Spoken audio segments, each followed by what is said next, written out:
একটা মেয়ের জীবনে বাস্তবতা। একটা মেয়ে একটা ছেলেকে প্রচণ্ডভাবে ভালোবাসতো। একদিন ছেলেটার সাথে বিয়ে হলো, ছেলেটার বাড়িতে গেল। ছেলেটা চাকরি করত।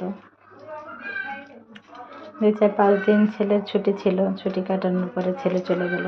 চলে যাওয়ার পরে দেখা যাচ্ছিল মেয়েটা আর ছেলেটা কখনোই ওদের সম্পর্কটা ভালো ছিল না। প্রতিনিয়ত ঝগড়া বিবাদ লেগেই থাকতো। কারণ হচ্ছে ছেলেটা মেয়েটাকে পছন্দ করতো না, কিন্তু মেয়েটা ছেলেটাকে প্রচণ্ডভাবে ভালোবাসতো। তো ওই ঝগড়া বিবাদ হতেই থাকতো। একদিন হচ্ছে মেয়েটাকে ছেলে বলতেছে যে হচ্ছে তুই মর, তুই মরতে পারিস না। তখন মেয়েটা এপার থেকে কান্না করতেছিল। কান্না করতে করতে বলতেছিল যে আমি মরলেই কি তুমি খুশি হও? বলতে হ্যাঁ আমি খুশি হই। তখন মেয়েটা থাপ করে ফোনটা বন্ধ করে দিল।